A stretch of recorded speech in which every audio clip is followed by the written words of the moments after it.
Vladimir Spiridonovich Putin atemorizaba a las personas, incluso a las que lo conocían bien. La experiencia de guerra del padre, la cojera que arrastró toda su vida y que siempre parecía empeorar cuando el clima se hacía frío, claramente dejó una fuerte impresión en su hijo, escribió Stephen Lee Myers en su libro El Nuevo Zar. El padre de Vladimir trabajaba en la fábrica Yegorov, en Moskovsky Prospekt. Ahí se construían los vagones de pasajeros para los ferrocarriles y subterráneos del país. El empleo le daba derecho a un cuarto individual, 16 metros cuadrados, en un decrépito departamento comunitario de un quinto piso. Los Putin se mudaron ahí en 1944 y tras la guerra debieron compartir ese espacio confinado con otras dos familias. Vivirían ahí por más de 2 décadas, recordó Myers en su texto. De acuerdo a la misma fuente, el departamento no tenía agua caliente ni bañera. En un corredor sin ventanas se tenía la cocina comunitaria. El baño estaba en un armario incrustado contra la caja de la escalera y se calefaccionaba con una estufa de leña. Vladimir Vladimirovich Putin nació el 7 de octubre de 1952 en la ciudad de Leningrado, ahora llamada San Petersburgo. Putin nació a 10 días de que su madre, María, cumpliera 41 años. Luego de tanto sufrimiento y pérdida, trató a su hijo como el milagro que parecía ser, redactó Myers. El padre de Putin murió en 1998, su madre un año después. Por unos meses no vio a su hijo convertido en presidente, informó el medio español El Mundo en una nota de 2018. Stephen Lee Myers recordó la infancia de Vladimir Putin en su libro El Nuevo Zar. Creció dentro del abrazo sobreprotector, sino abiertamente cariñoso, de sus padres que habían sobrevivido por milagro y querían todo por asegurarse de que su hijo también sobreviviera, escribió el autor. De acuerdo a la misma fuente, Vera Gurevich, una maestra de escuela que se volvió cercana a la familia, dijo que no había besos en casa de los Putin. No había gestos sentimentales de ese tipo, recordó. El 1 de septiembre de 1960, Vladimir comenzó a asistir a la escuela número 193, ubicada sobre la misma calle en la que vivía. El niño carecía de la adaptación social que habría desarrollado si hubiera crecido rodeado de niños. Se presentó el primer día sin flores para la maestra, según dictaba la costumbre, sino con una planta en maceta, redactó Myers. En la escuela era un estudiante indiferente, petulante e impulsivo, probablemente un poco malcriado. Vera Gurevich lo llamaba trompo, porque ingresaba en el aula dando vueltas en círculo. Su comportamiento era muy disruptivo, dentro y fuera del aula, agregó el autor. Más de 60 años después, la maestra Vera Gurevich y Putin se mantienen en contacto. Durante la toma de posesión como presidente de Rusia para un quinto mandato de 6 años, recibió a Gurevich en el Gran Palacio del Kremlin. Al evento acudieron los altos cargos de su gobierno. Sin embargo, Putin también recibió la visita de una persona cercana que lo conoce desde la infancia. Su maestra Vera Gurevich, informó el medio español 20 minutos sobre el evento de mayo del 2024. En los videos que han sido publicados en redes sociales a lo largo del día, se aprecia el emotivo encuentro que tuvo Putin con quien fuera una de las personas que lo formó y ayudó a moldear su carácter. Gurevich entra con los brazos abiertos a una sala del Kremlin y abraza al líder ruso, quien la espera con un ramo de flores amarillas. Putin le da un beso en la mejilla, sonríe y le entrega el ramo, agregó el medio. En 1965, una de las novelas más populares de la década en la Unión Soviética fue un relato de espionaje, El escudo y la espada, de Vadim Koshechnikov. El héroe de la novela, el mayor Alexander Belov, era un agente secreto soviético que se hacía pasar por alemán en la Alemania nazi, justo antes del inicio de la Gran Guerra Patriótica, escribió Stephen Lee Myers en su libro El Nuevo Zar. Continuando el relato de Myers, con el alias Johann Weiss, el agente soviético asciende en el escalafón de la Organización de Inteligencia Militar y luego de la SS. Weiss es valeroso en la batalla, estoico e implacable, incluso bajo la tortura. Lo indignan los nazis, a quien debe servir en apariencia. Lo indigna el nazi que debe aparentar ser, pero se obliga a soportar la experiencia a fin de sabotear el esfuerzo bélico alemán, escribió Myers. El libro fue llevado a una película de más de 5 horas y fue la más vista en la URSS en 1968. Vladimir Putin, entonces de casi 16 años, quedó hechizado. Él y sus amigos vieron la película varias veces, agregó el autor. A Putin le encantó esa serie y ha dicho que se sintió tan conmovido que trató de alistarse de inmediato en la KGB, aunque fuera demasiado joven, señaló por su parte la BBC en un artículo del 2022. De acuerdo a Myers, Putin así se expresó sobre el escudo y la espada. Lo que más me admira era cómo los esfuerzos de un solo hombre podían lograr más que ejércitos enteros. Un espía podía decidir el destino de miles de personas. Durante sus últimos años de universidad, Vladimir Putin comenzó una relación con Ludmila Famarina, quien fuera estudiante de medicina. Siguieron saliendo juntos pasada la graduación y el inicio de su carrera. En 1979 se comprometieron, solicitaron una licencia matrimonial y sus padres compraron las alianzas, un traje y un vestido, escribió Stephen Lee Myers en su libro El Nuevo Zar. Pese a tener todo listo listo para el enlace, Putin puso fin a la relación. Era mejor sufrir en ese momento que dejar que sufrieran ambos más adelante. Sin embargo, nunca explicó lo que sucedió, informó Myers en su libro. Vladimir se había acostumbrado a la vida de soltero, quizá la prefería, como un hijo mimado que aún vive en casa de sus padres. Supuso que quizá nunca se casaría, redactó el autor del libro. 4 años después, en 1983, Ludmila Srebneva y Vladimir Putin se casaron cuando ella tenía 25 años y él 30. La pareja se conoció a través de un amigo en común 3 años atrás, cuando Ludmila,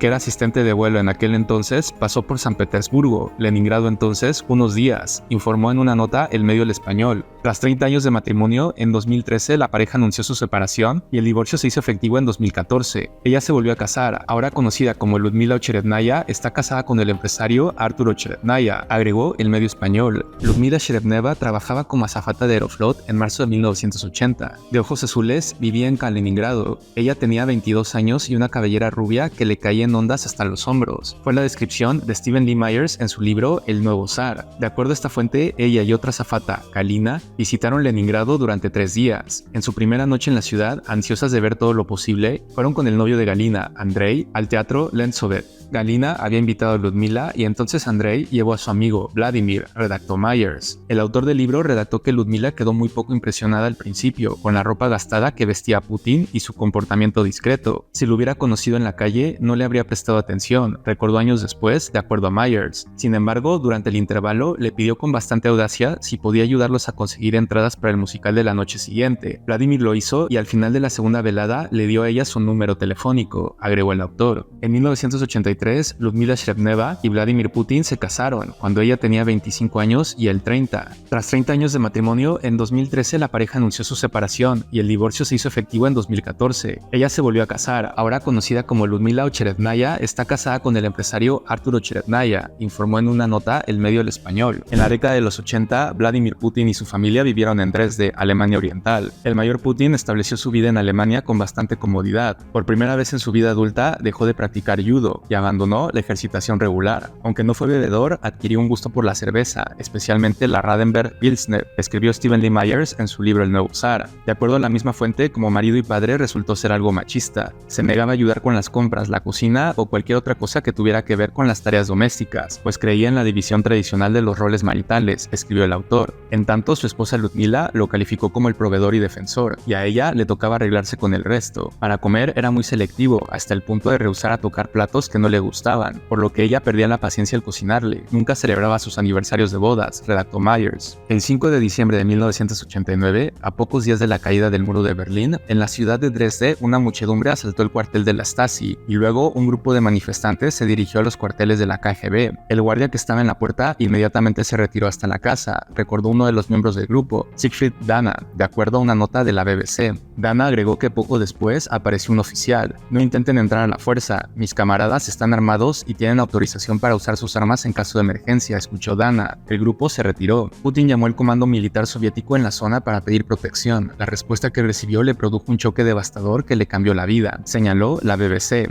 No podemos hacer nada sin órdenes de Moscú, dijo una voz al otro lado de la línea, y Moscú está callado. Putin llegó a Dresde, Alemania Oriental, a mediados de la década de 1980, para su primer puesto en el extranjero como agente de la KGB. En 1989 vivió en Dresde la caída del muro de Berlín. Fue bastante amargo para Vladimir Putin presenciar el derrumbe del ideal soviético en Europa y verse impotente para revertir las pérdidas, recordó Stephen Lee Myers en su libro El Nuevo Zar. Para Putin, lo más importante fue lo que percibió como una rendición incondicional de la Unión Soviética, seguida de un retroceso humillante, caótico y catastrófico, agregó el autor del libro. De acuerdo a la misma fuente, Putin se expresó de la siguiente forma sobre ese momento: eso fue doloroso, solo abandonaron todo y se fueron. Myers describió que los hombres y mujeres con los que Putin había trabajado durante casi 5 años fueron apartados. Sus patrones soviéticos los dejaron a merced de Alemania Occidental y sus propios vengativos ciudadanos. Los vecinos y amigos de Putin perdieron su trabajo en forma abrupta. Los oficiales de inteligencia se sentían particularmente traicionados, redactó Myers. Una nota de la BBC señaló que Putin se fue de Alemania sintiendo que había estado sirviendo a su país, y también regresó a un país que también estaba al borde del colapso y había cambiado radicalmente bajo Mikhail Gorbachev, agregó el medio inglés. La BBC citó las palabras de Masha Yesen, biógrafa de Putin. Se encontró con un país que había cambiado en formas que no comprendía y que no quería aceptar. Vladimir Putin y Ludmila hicieron su primer viaje como pareja en 1981, cuando visitaron el Mar Negro para quedarse 2 semanas en Sudak, Crimea. 2 años después, tras contraer matrimonio, pasaron su luna de miel piel en territorio ucraniano. Primero condujeron hasta Kiev,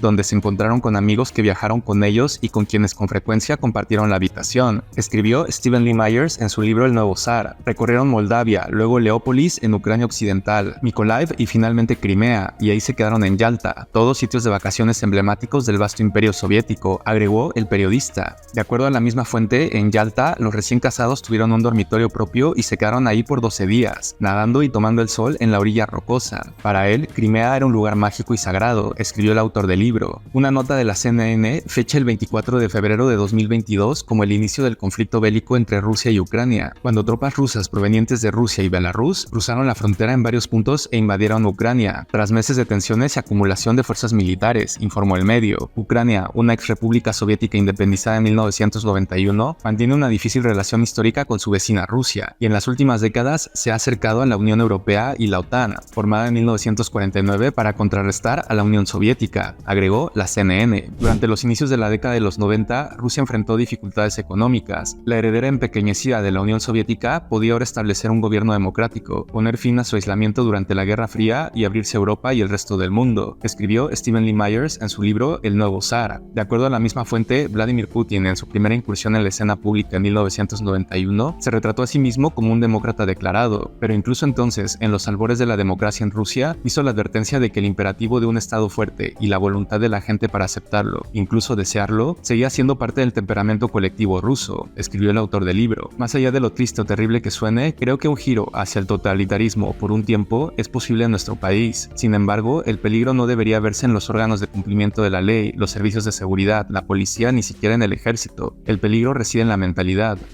de nuestro pueblo, nuestra propia mentalidad. Nos parece, a mí también, a veces, lo admito, que si imponemos órdenes estrictas con mano de hierro, todos vamos a vivir mejor, más cómodamente, con más seguridad. El hecho es que esa comodidad se desvanecería muy pronto, porque la mano de hierro, muy pronto también, comenzaría a estrangular, dijo Putin de acuerdo al texto de Myers. El 18 de marzo de 2024, el medio RT informó que Vladimir Putin obtuvo más del 87% de los votos en las elecciones presidenciales tras escrutarse el 100% según los datos anunciados por la Comisión Electoral Central. A la edad de 71, el presidente ruso se inició un mandato de 6 años hasta 2030 y puede volver a ser reelecto hasta 2036. En la primera década de los 90, Anatoly Sobchak era alcalde de San Petersburgo, Rusia. En su equipo estaba Vladimir Putin como jefe del Comité de Relaciones Exteriores. Sobchak disfrutaba de su papel como padre de la ciudad, pero era Putin detrás de escena quien negociaba los acuerdos con los extranjeros y revisaba los detalles, escribió Stephen Lee Myers en su libro El Nuevo Zar. Kai Hover, un abogado sueco que trató con él entonces, describió a Putin con las siguientes palabras: en ese tiempo parecía, en efecto, estar haciendo lo que se suponía debía hacer, es decir, representar los intereses de San Petersburgo. Hover lo describió como un negociador obstinado que no cedía muchos milímetros en sus negociaciones de acuerdo al libro de Myers. En su texto, el periodista señaló que Putin parecía distante en el trabajo, incluso arrogante, rara vez mostraba emoción o empatía, lo cual contrastaba con los debates políticos tormentosos que se sucedían en el país. Podía ser estricto y exigente y sin embargo jamás levantar la voz, recordó su secretaria Marina Yentaltseva, de acuerdo a Myers. Si asignaban un trabajo no le importaba cómo se hacía o quiénes lo hacían o qué problemas tenían, solo debía realizarse y eso era todo, agregó la secretaria. Cuando Sobchak perdió las elecciones en 1996, Putin también dejó su cargo en el ayuntamiento de la urbe, recordó el medio Sputnik con relación al que se considera mentor del ahora presidente ruso. Sobchak logró crear un equipo de profesionales jóvenes, talentosos y experimentados. Hoy en día muchos de los exmiembros de su equipo y compañeros de trabajo de Putin en el ayuntamiento ocupan los cargos políticos más importantes de la Federación de Rusia, agregó el medio. Cuando en 1996 Anatoly Sobchak perdió las elecciones en San Petersburgo, él y Vladimir Putin se quedaron sin trabajo. En julio se mudó con su familia a una casa en la costa del lago Komsomolskoye, en el istmo de Karelia. La casa de Putin en esa comunidad estaba hecha de ladrillo rojo y revestida de madera en el interior. Tenía 2 plantas y una amplia vista del lago. Su tamaño de solo 150 metros cuadrados en total era relativamente modesto, pero estaba ubicada en la costa del lago, rodeada de bosques, en un lugar donde podía dedicarse a contemplar su repentino e incierto futuro, escribió Stephen Lee Myers en su libro El Nuevo Zar. De acuerdo a la misma fuente, el 12 de agosto de 1996, Putin regresaba de una zambullida en el lago cuando vio humo en su casa. Un calentador había iniciado iniciado un fuego que pronto se extendió por su propiedad. Su hija menor, Katia, salió corriendo por la cocina. Putin encontró a su hija mayor, Masha, y a una amiga, Marina, en la planta alta, y mientras las llamas trepaban por las escaleras, las bajó por el balcón usando sábanas a manera de soga. Cuando los trabajadores despejaron los escombros, encontraron entre las cenizas la cruz de aluminio que su madre le había dado cuando él y Sobchak viajaron a Jerusalén. Hacía 3 años. Se la había sacado durante el baño de vapor y en la confusión del fuego la había olvidado. Lo consideró una revelación y más adelante dijo que nunca se la volvió a quitar, escribió Myers. Se hacen conocer como Katerina Tikhonova y María Vorotsova, pero su nombre de nacimiento incluye un apellido que causa temor en Ucrania y en Europa, informó el medio español El Mundo acerca de la actualidad de las hijas de Putin. Tras décadas de relativo anonimato, su condición de hijas de Vladimir Putin las ha hecho protagonistas en los medios de comunicación en las últimas horas y reconocidas sus identidades, agregó el medio. A principios de 1998, Valentin Yumashev, un asistente cercano del entonces presidente Yeltsin, habló con Boris Berezovsky, quien tenía el control de Aeroflot. Yumashev buscó conocer la opinión de Berezovsky acerca de Putin, pues era candidato a director del Servicio Federal de Seguridad, FSB por sus siglas en ruso. Yeltsin quería limpiar la casa, explicó Yumashev,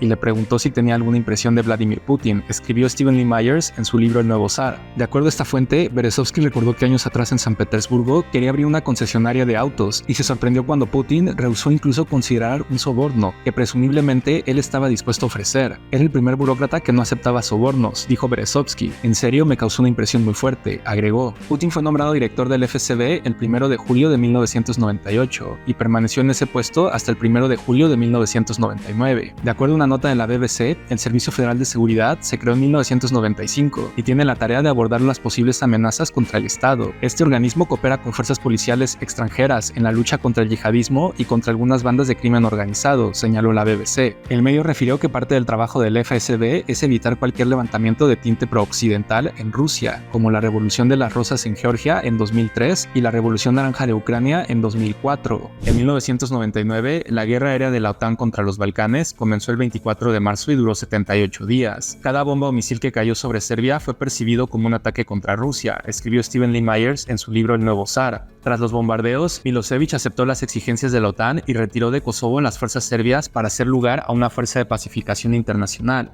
Rusia exigía ser parte de la fuerza, pero se negaba a estar en modo alguno bajo el comando de los generales de la OTAN. Vladimir Putin, recién designado jefe del Consejo de Seguridad, tomó parte en las negociaciones en la misión de pacificación. Me impactó su capacidad para transmitir autocontrol y confianza en un tono neutro y suave, escribió Stroop Talbot, entonces vicesecretario de Estado, respecto a su primera reunión con Putin el 11 de junio, el día antes de que los pacificadores de la OTAN avanzaran a Kosovo desde Albania y Macedonia. De acuerdo a Myers, durante la reunión, los estadounidenses recibieron una nota de que Rusia amenazaba con enviar a sus pacificadores a Kosovo sin la coordinación de la OTAN. Putin calmó a Talbot diciéndole que nada había cambiado en los acuerdos alcanzados y que nada inapropiado iba a ocurrir, redactó el periodista. Cuando las tropas británicas llegaron al aeropuerto en la mañana del 12 de junio, unos 200 rusos ya estaban ahí en vehículos blindados. Cuando el general Michael Jackson, el reciente nombrado comandante británico para el esfuerzo de la pacificación, aterrizó ahí y se preparó para anunciar el lanzamiento exitoso de la misión, uno de los vehículos rusos avanzó cruzando por la conferencia de prensa improvisada sobre el asfalto. Un comandante del escuadrón ruso iba con mitad del cuerpo fuera de la torreta y con una discernible sonrisa de superioridad en el rostro, redactó el autor del libro. El general Wesley Clark, comandante en jefe de la OTAN, le pidió a Jackson que impidiera ese despliegue ruso. Jackson se negó. Señor, no voy a iniciar la Tercera Guerra Mundial por usted. El 28 de mayo de 2024, Vladimir Putin amenazó a Europa con graves consecuencias en caso de que los países de la OTAN permitieran a Ucrania el uso de armamento occidental contra objetivos en territorio ruso, informó el medio Forbes. Estos representantes de los países de la OTAN, especialmente en Europa, especialmente en países pequeños, deben ser conscientes de con qué están jugando. Deben recordar que, por regla general, se trata de estados con territorios pequeños, pero densamente poblados, dijo Putin en rueda de prensa al término de su visita a Uzbekistán. En el verano de 1999, la salud del padre de Putin se había deteriorado mucho. A pesar de sus responsabilidades siempre crecientes en el Servicio Federal de Seguridad y el Consejo de Seguridad, Putin viajaba a San Petersburgo por lo menos una vez a la semana para verlo, escribió Stephen Lee Myers en su libro El Nuevo Zar. María, la madre de Vladimir Putin, murió en 1998. Ambos habían vivido lo suficiente para verlo ascender por entre las filas de los gobiernos municipal y federal que siguieron a las ruinas de la Unión Soviética, recordó Myers en su texto. De acuerdo a la misma fuente, la relación de Putin con su padre nunca fue estrecha, pero el orgullo del anciano y taciturno veterano se podía palpar. En su lecho de muerte exclamó: "Mi hijo es como un zar". Vladimir Spiridonovich Putin falleció el 2 de agosto de 1999. 1999. Cuando Putin regresó del funeral, Boris Yeltsin le ofreció el puesto de primer ministro. La guerra de Chechenia había sido impopular y afectó la imagen de Boris Yeltsin. A sus 46 años, Putin sentía que se le había asignado una misión histórica. Recordó cuando era un niño pequeño en el patio y los bravucones aseguraban que le patearían el trasero. No, esta vez. En el Cáucaso iba a reventar a esos bandidos, sentenció Myers. El 14 de diciembre de 1999, Yeltsin convocó a Vladimir Putin a su residencia en Gorky 9 para una reunión secreta. Se reunió a solas con su primer ministro. De acuerdo a Stephen Lee Myers en su libro El nuevo zar, Yeltsin le confesó que quería dimitir ese año. El nuevo siglo debe comenzar con una nueva era política, la era de Putin, ¿entiendes?, le dijo Yeltsin. De acuerdo a la misma fuente, Putin guardó silencio. Su reacción hizo que a Yeltsin se le encogiera el corazón, escribió el autor.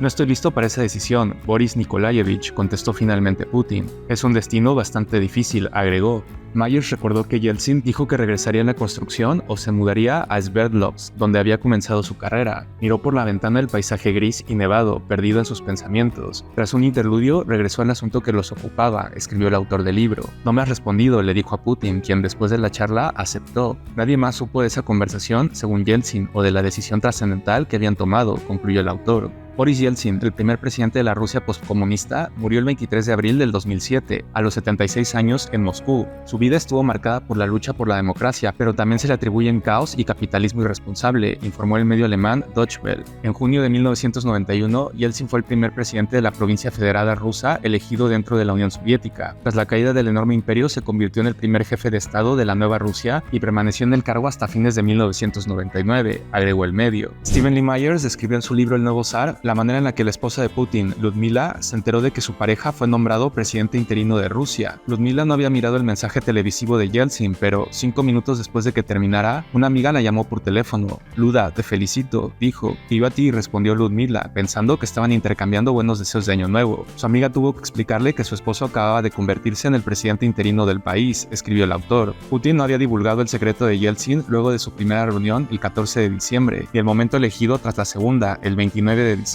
Ella lo supo con el resto de los rusos, agregó. De acuerdo a la misma fuente, Ludmila, quien estaba por convertirse en primera dama, lloró cuando supo del nuevo empleo de su marido. Se daba cuenta de que su vida privada se había terminado por lo menos 3 meses, hasta las elecciones presidenciales, o quizá por 4 años. En 1983, Ludmila Srebneva y Vladimir Putin se casaron cuando ella tenía 25 años y él 30. Tras 30 años de matrimonio, en 2013 la pareja anunció su separación y el divorcio se hizo efectivo en 2014. Ella se volvió a casar, ahora conocida como Ludmila Ocheretnaya, está casada con el empresario Artur Ocheretnaya, informó en una nota el medio El Español. El 11 de septiembre de 2001, Putin se reunió con 48 periodistas en el Kremlin para conferirles los honores del Estado, una tradición de tiempos soviéticos. Al terminar la ceremonia, sus consejeros de seguridad lo llamaron a una sala de conferencia donde miraron informes de televisión sobre los aviones que se estrellaron contra el World Trade Center y el Pentágono en Estados Unidos, un ataque realizado por Al-Qaeda. De acuerdo a Stephen Lee Myers en su libro El nuevo zar, Putin se volvió hacia Sergei Ivanov, su antiguo amigo y colega del KGB. ¿Qué podemos hacer para ayudarlos?, le preguntó. Intentó llamar al presidente Bush, pero no pudo comunicarse con él, ya que el Air Force One subía y bajaba por todo Estados Unidos. Cuando la consejera de Seguridad Nacional de Bush, Condoleezza Rice, intentó llamar a Ivanov, Putin de inmediato tomó la comunicación. Le aseguró que no incrementaría la alerta militar de Rusia en respuesta al movimiento de Estados Unidos hacia un pie de guerra. De hecho, redujo la alerta y canceló un ejercicio militar en el Océano Pacífico que había comenzado un día anterior, que simulaba un conflicto nuclear con Estados Unidos. ¿Hay algo más que podamos hacer?, le preguntó a Rice, escribió el autor del libro. De acuerdo a la misma fuente, Putin fue el primer presidente en llamar a la Casa Blanca. El suceso acaecido en Estados Unidos traspone las fronteras nacionales. Es una provocación descarada a toda la humanidad, al menos a la humanidad civilizada, dijo a los medios. El 12 de septiembre, Bush y Putin se comunicaron de acuerdo a Lee Myers. El bien triunfará sobre el mal. Quiero que sepas que en esta lucha vamos juntos, le dijo el mandatario ruso al estadounidense. La relación de Bush y Putin fue cordial. El 21 de mayo de 2001, Putin expresó su satisfacción por la comunicación que se tenía entre ambos presidentes. En un comunicado del Ministerio de Asuntos Exteriores de la Federación de Rusia, dijo que el diálogo ruso-estadounidense cobró nuevamente el dinamismo necesario y emprendió la solución de los problemas prácticos fundamentales que figuraban en la agenda de las relaciones entre nuestros países. Vladimir Putin buscó desarrollar una relación personal con el presidente Bush. Ya era el primer líder ruso o soviético desde Lenin en hablar una lengua extranjera. Tomaba lecciones de inglés 1 hora al día, escribió Stephen Lee Myers en su libro El nuevo zar. La primera vez que se reunieron fue en junio de 2001 en Eslovenia. Lee Myers recordó una anécdota sobre esa reunión. Durante un paseo por el jardín, subrayó los puntos en común entre los dos. Veo que tus hijas llevan el nombre de tu madre y tu suegra. Cuando Bush contestó, no soy buen diplomático, Putin rió y dijo, yo hice lo mismo. De acuerdo a la misma fuente, en privado Putin sentía que podía ser franco con Bush acerca de sus diferencias y hacer que él entendiera las dificultades que Rusia enfrentaba en la transición desde las ruinas soviéticas. Buscó algún tipo de reconciliación con Estados Unidos, incluso con la OTAN, agregó el autor del libro. En una nota de la agencia EFE, se informó que la reunión entre ambos mandatarios tuvo como asunto principal el futuro del Tratado Antimisiles Balístico ABM, suscrito entre Moscú y Washington en 1972. El presidente de Estados Unidos ha indicado que el Tratado ABM no debe ser obstáculo para crear el nuevo escudo contra misiles de largo alcance que el Pentágono quiere crear en esta década, agregó la agencia en una nota publicada por el periódico El Mundo. La mañana del 13 de noviembre de 2001, Putin visitó la Casa Blanca en Washington, lo que representó su primera visita a Estados Unidos como presidente. Dios mío, esto es hermoso, dijo Putin al ingresar en el despacho Oval, de acuerdo a Stephen Lee Myers en su libro El Nuevo Zar. Bush estaba seguro de que superarían las diferencias del pasado. La causa común que habían forjado por los ataques del 11 de septiembre había dado frutos, agregó el autor.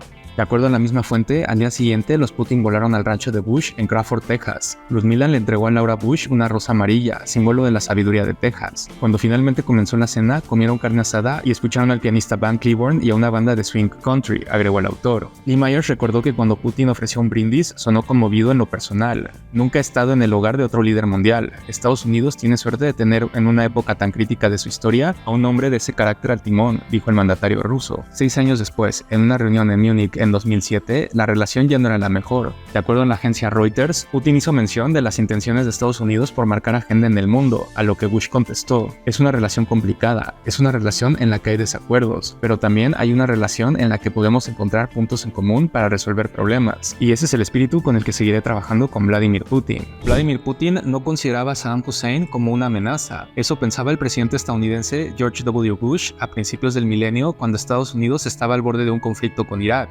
Putin intentó mediar despachando a Yevgeny Primakov en una misión secreta para persuadir a Saddam Hussein de renunciar, redactó Stephen Lee Myers en su libro El Nuevo Zar. Hussein escuchó con calma primero, pero luego reunió a sus consejeros jerárquicos y frente a ellos condenó la reconciliación de Putin con Bush, escribió Myers. Rusia se ha transformado en la sombra de Estados Unidos, le dijo el líder iraquí a Primakov. De acuerdo a la misma fuente, cuando Putin se dio cuenta de la concentración de tropas estadounidenses en Kuwait, concluyó que no podía hacer nada para detener la guerra. Tampoco iba a hacer nada para apoyarla, escribió Myers. Saddam Hussein fue capturado el 14 de diciembre de 2003 por tropas estadounidenses en Ad-Daur, en su ciudad natal de Tikrit, al norte de Bagdad. El 5 de noviembre de 2006 fue condenado a morir en la horca por su implicación en la muerte de 148 iraquíes chiíes de la aldea de Dujail en 1982. El 30 de diciembre de 2006 fue ejecutado, informó el medio español El Mundo. El día previo a las elecciones parlamentarias de diciembre de 2003 en Rusia, Vladimir Putin pasó la noche en vela. Su esposa Ludmila explicó el motivo cuando se presentaron a votar.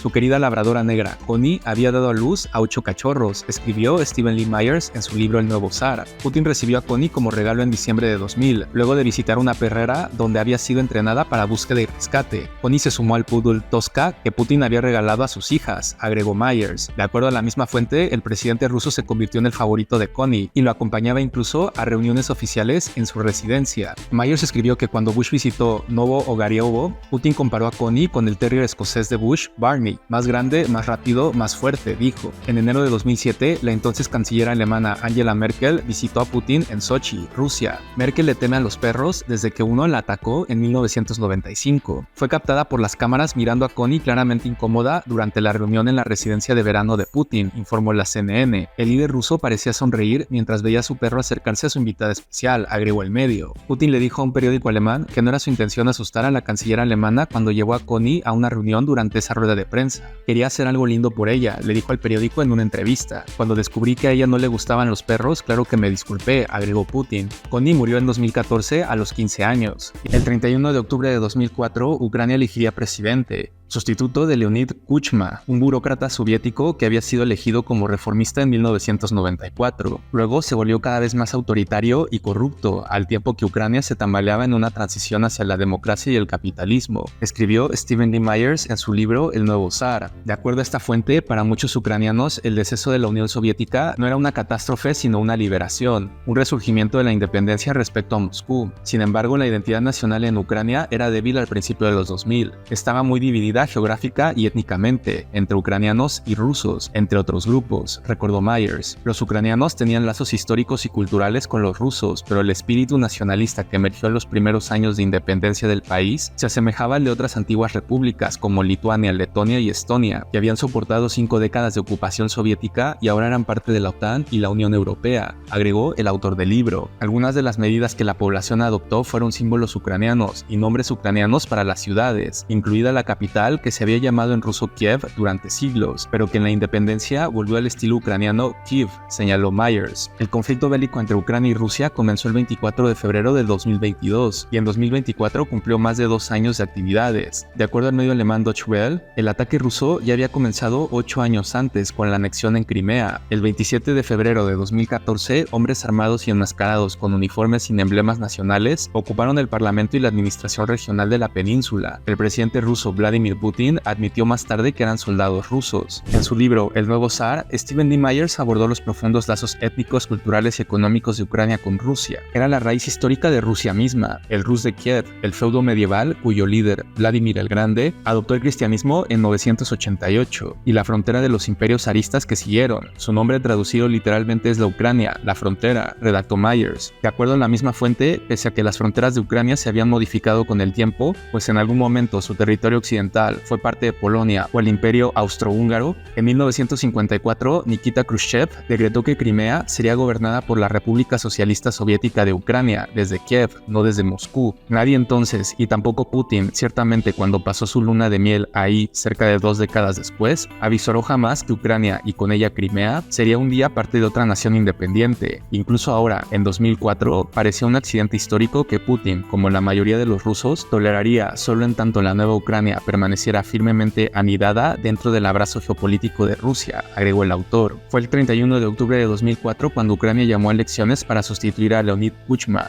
un burócrata soviético que había sido elegido como reformista en 1994. El conflicto bélico entre Ucrania y Rusia comenzó el 24 de febrero de 2022 y en 2024 cumplió más de 2 años de actividades. De acuerdo al medio alemán Deutsche Welle, el ataque ruso ya había comenzado 8 años antes, con la anexión de Crimea. El 27 de febrero de 2014, hombres armados y enmascarados con uniformes sin emblemas nacionales ocuparon el parlamento y la administración regional de la península. El presidente ruso Vladimir Putin admitió más tarde que eran soldados rusos. George W. Bush y Vladimir Putin llegaron al castillo de Bratislava para su reunión. Putin abandonó cualquier pretensión de afable amistad, escribió Stephen Lee Myers en su libro El nuevo zar. Bush planteó sus preocupaciones respecto al arresto de Mikhail Khodorkovsky, opositor de Putin en Rusia, la estrangulación de los medios y la falta de progreso en materia de democracia, escribió Lee Myers. Putin contraatacó. Dijo que el procesamiento de Khodorkovsky no era diferente del procesamiento de Enron, la compañía de energía con sede en Texas, que cayó en bancarrota en 2001. Esto casi duró 2 horas. El tono de Putin era burlón y sarcástico, lo cual irritó a Bush, agregó el autor. De acuerdo a la misma fuente, Putin le dijo a Bush que no lo sermoneara sobre la prensa libre. No después de que despediste al reportero, agregó. Bush quedó desconcertado por un momento. Luego se dio cuenta de que Putin se refería a un escándalo que había estallado respecto de informes de Dan Rather, de CBS, sobre el servicio de Bush en la Guardia Aérea Nacional, escribió Myers. Te sugiero enfáticamente que no repitas eso en público, le dijo Bush a Putin. En su conferencia de prensa conjunta se mostraron sus diferencias. Ya no podían encubrirse por el bien de la diplomacia. El medio alemán Deutsche Welle reportó de esa reunión que Putin dejó en claro que no se debe poner en riesgo las relaciones entre Rusia y Estados Unidos con demandas de mayor democratización, tras asegurar que no pretende inventar una definición especial de democracia y que cualquier vía hacia el totalitarismo resulta hoy imposible. Matizó sin embargo que la democracia no es anarquía y debe adaptarse a la situación imperante en su país. Con ello puso en evidencia, sobre todo ante sus propios ciudadanos, que no está dispuesto a aceptar dictados de nadie, ni siquiera de Washington, agregó el medio. En junio de 2005, Vladimir Putin recibió un grupo de empresarios estadounidenses en San Petersburgo, Rusia. Robert Kraft, director de Kraft Group y dueño de los Patriotas de Nueva Inglaterra, mostró su anillo de campeón de NFL al presidente ruso. Su equipo recién había ganado el Super Bowl 39. El anillo era una chuchería estridente de 124 diamantes y grabada con el nombre de Kraft. Se lo pasó a Putin, que entonces se lo deslizó de un dedo. Escribió Stephen Lee Myers en su libro El nuevo zar. Cuando finalizó la sesión de fotos, Kraft tendió la mano para recuperar el anillo, pero Putin lo deslizó dentro de su bolsillo. Se dio una vuelta con sus asistentes y se fue, agregó el autor. De acuerdo a la misma fuente, Putin entendió que el anillo era un regalo. Kraft estaba trastornado por el malentendido. Mandó a hacerse otro anillo y el original fue a parar a la biblioteca del Kremlin, donde se guardan los obsequios al jefe de Estado, escribió Myers. Casi 20 años después, Kraft, a inicios de mayo de 2024, le pidió a Putin que le devolviera su maldito anillo. El comentario se produjo durante el roast al ex mariscal de campo de los Patriotas, Tom Brady, que fue transmitido por Netflix. Con el micrófono en la mano, Kraft se burló de su ex mariscal de campo estrella, pero también habló directamente con Putin y le dijo en la cámara: en caso de que Vladimir Putin esté mirando, devuélveme mi maldito anillo, reportó el medio de Hill. Mientras que Bush se encontraba en la inauguración de los Juegos Olímpicos de Beijing el 8 de agosto del 2008, recibió un mensaje de uno de sus asistentes. La ofensiva rusa en Georgia había comenzado. Putin estaba unos pocos lugares por delante de él en la fila, pero el protocolo mandaba que Bush hablara con su homólogo presidencial primero, de modo que Bush esperó a regresar al hotel para llamar a Medvedev y lo instó a detener la contraofensiva, escribió Stephen Lee Myers en su libro El Nuevo Zar. Vamos a estar del lado de ellos, dijo Bush refiriéndose a los georgianos. Medvedev tomó el cargo de presidente de Rusia el 7 de mayo de 2008 y permaneció ahí hasta el 7 de mayo de 2012. Vladimir Putin fue su primer ministro por ese periodo de tiempo. Bush había apoyado a Mikhail Saakashvili, quien había tomado la presidencia de Georgia en enero de 2008, con entrenamiento militar y la promesa de membresía en la OTAN en la cumbre de Bucarest en abril, de acuerdo a Lee Myers. Esto a pesar de las advertencias personales de Putin a Bush acerca de que dicha invitación constituía una provocación para Rusia, agregó el periodista. En su libro, Stephen Lee Myers describió primero la charla entre Bush y Medvedev.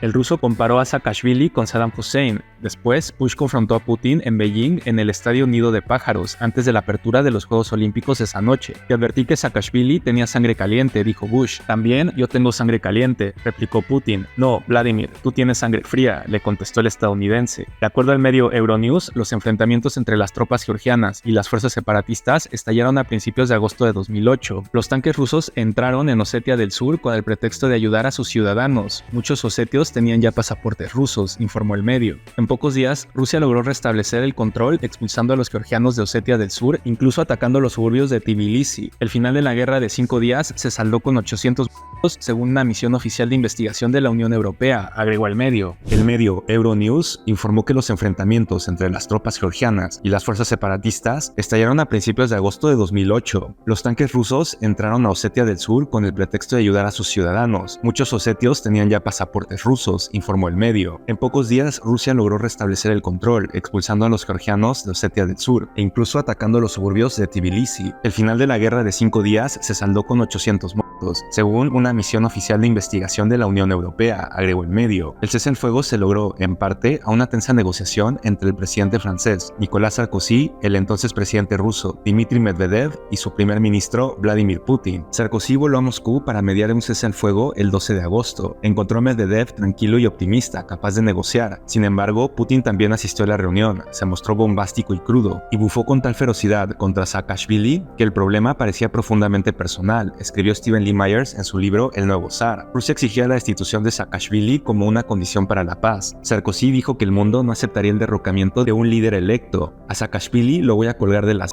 dijo Putin, molesto, y sobresaltó al líder francés. De acuerdo al libro de Lee Myers, ¿colgarlo?, preguntó Sarkozy. ¿Por qué no? Los estadounidenses colgaron a Saddam Hussein, contestó el ruso. Lo único que pareció calmar a Putin fue que Sarkozy le preguntó si deseaba quedar en la historia con una reputación como la de Bush, concluyó Lee Myers. En junio de 2012, el presidente Barack Obama se reunió con Vladimir Putin, quien volvía a ser mandatario de Rusia. La cita era en el marco de la cumbre del G20 en Baja California, México. Ninguno de los dos se esforzó demasiado por ocultar su desdén por el otro, escribió Stephen Lee Myers en su libro El Nuevo Zar. Putin hizo esperar a Obama más de media hora y cuando los dos salieron de su reunión no sonrieron ni se hablaron. Ambos miraron a la audiencia mientras respondían las preguntas de los periodistas, redactó Lee Myers. La reunión duró casi 2 horas. Obama señaló que Estados Unidos y Rusia apoyaban la implementación de un proceso político en Siria para prevenir la guerra civil. De acuerdo al medio La Voz de América, el presidente de Estados Unidos calificó de francas y amables las conversaciones con Putin, las primeras que ambos tienen cara a cara después de que este asumió otra vez como presidente de Rusia a principios del mes pasado, informó el medio. En el 2011, Vladimir Putin adquirió un nuevo pasatiempo: el hockey. Era un deporte que también ocupaba a sus amigos Timchenko y los hermanos Rothenberg, Boris y Arkady, que poseían equipos profesionales en la Liga Continental de Hockey de Rusia, escribió Steven Lee Myers en su libro El Nuevo Zar. De acuerdo a Lee Myers, el presidente ruso pasó horas aprendiendo el deporte, un signo de la misma avidez que mostró en aprender artes marciales de adolescente, y pronto estuvo jugando partidos en estadios vaciados de gente excepto a los invitados.